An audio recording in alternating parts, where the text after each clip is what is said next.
Well, friend, we've reached the end. This is our last module, and this is where we're going to put everything that you've done, all the work that you've put into this, we're going to put it all together.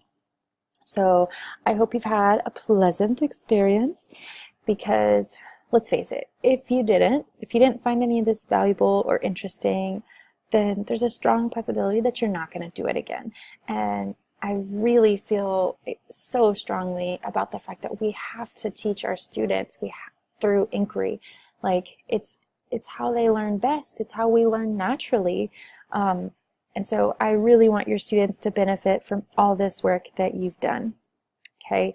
And of course, my goal is to make sure that it becomes an easy experience for you. Let me start over. My goal is to make sure that it was an easy experience for you and that you are going to come back and do it again and again and again, and that it'll just become easier and easier as you gain more experience, more confidence. And as always, I'd really love for you to reach out and let me know how things are going. If there's any questions you have or concerns or opportunities that may arise while you're knee deep in the weeds in your unit. Okay, so the final piece to this puzzle is really putting it together. Everything that you've done, we want to wrap it up in a nice little bow. Okay, but that means that you've got to figure out how you want to deliver this to the students. So essentially, you've got your launch, you've come up with your launch. That's what you're going to show the kids. That's the first thing you're going to do to start this unit. Do your launch. Okay. Next is you're going to have some sort of handout, probably. Okay, a pamphlet, brochure, just plain old handout. Whatever, however you want to do it.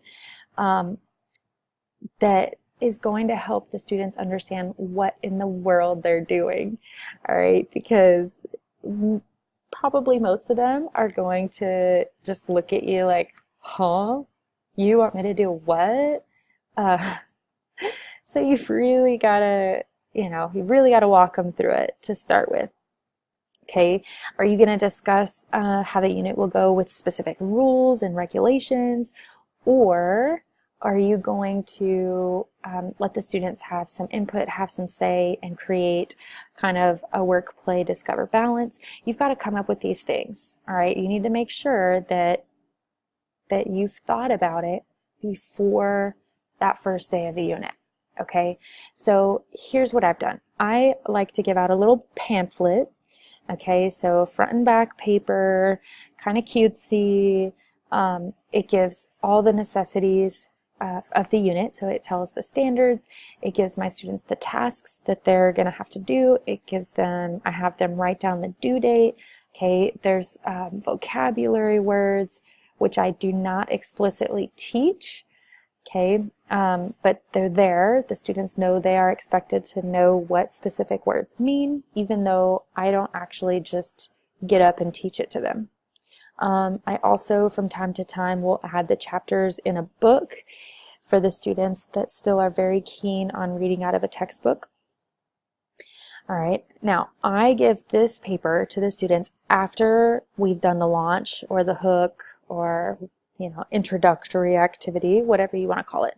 And then we talk about what each day is going to look like. All right, now in my class, we do a moment of science. That's every day the kids walk in the room, they sit down, they get out their notebook, and the moment of science is up on the board and they're working on it. Okay, after about 5-7 minutes, we talk about it as a class. This is, and the students know, this is the only time I will address the entire class to quote unquote teach them something. Okay, because otherwise I'm walking around talking with individual students or student groups.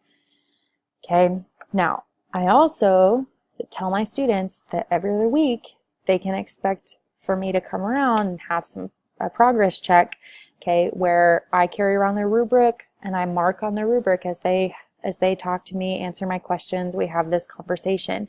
All right, I'm looking for any misconceptions, any gaps, anything that they might have missed.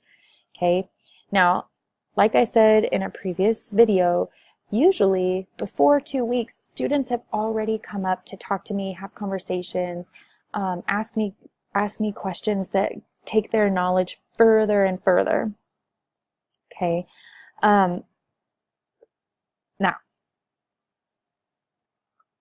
here's my class structure like I just talked about. Okay, but basically they come in, they work on the moment of science.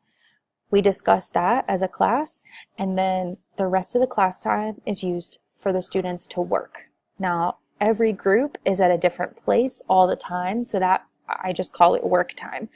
And the first couple days, essentially the first week, the first few classes, when I introduce a new unit, is simply just the students planning their unit. I give them a planning document, which you can find on my Teachers Pay Teacher store. I'm Teacher Mom Challenges, what.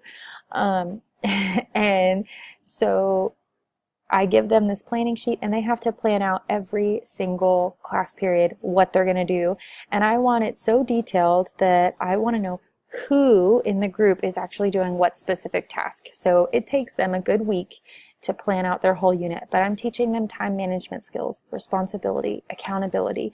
So all of these things I'm embedding into my units, every single unit. Okay. Now, I also, whenever the students are planning, I have specific group roles and the students have to sign up for those. So if I have a three student group, then my 3 roles are task manager, timekeeper, and materials manager.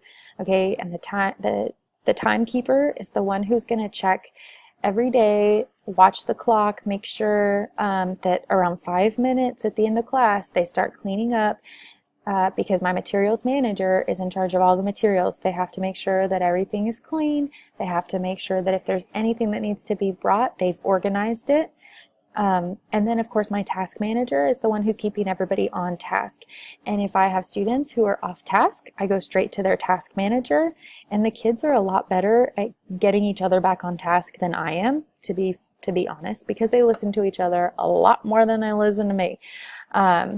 So basically, here's an example of, this is what kind of a really skimpy version of my daily planner looks like. This is their calendar. So I have my 6th graders on Mondays, Wednesdays, and Thursdays.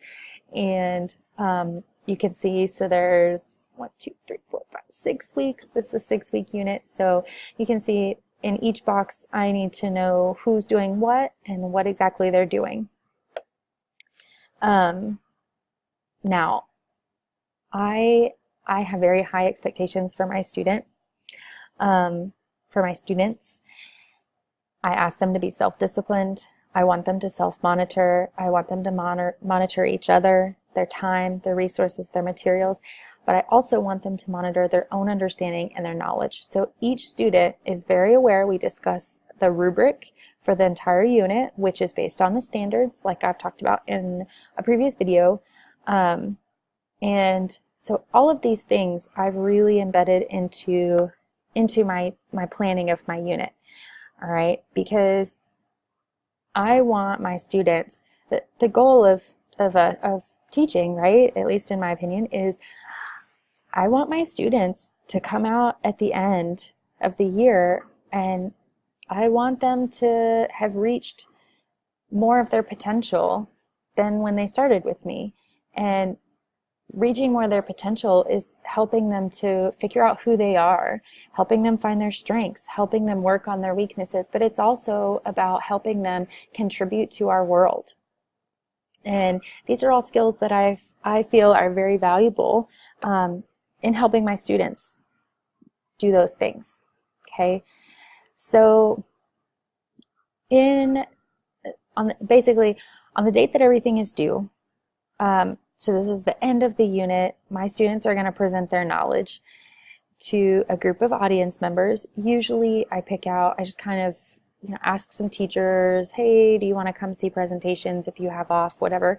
But I also like to try and get parents or people in the community.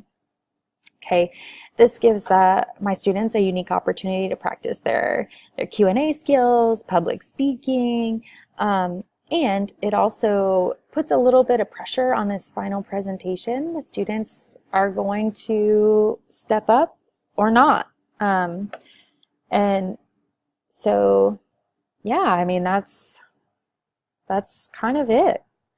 I want them to step up. Now, here's what you need to do. And this one's kind of a lot. This is probably the most, because there's a lot of different pieces to this one.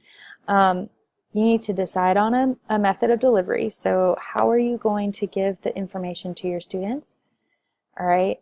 Then you have to actually create whatever it is you decide upon. But the biggest one is you have to figure out your classroom management strategies. So how are you going to do things? Are you going to have materials out at each table group, or are you going to have materials in a specific place in your classroom? You know, if they're building things, where are they going to get these materials? Are you going to provide them? So there's a lot of different pieces to think about. All right, well, fellow educator, this is it. This is the end. I hope that you feel prepared and that you're starting to feel confident in, you know, trying this inquiry-based learning unit. I'd really, really, really love to hear some feedback from you. How'd it go? You know, what's going on? What did you learn through the process?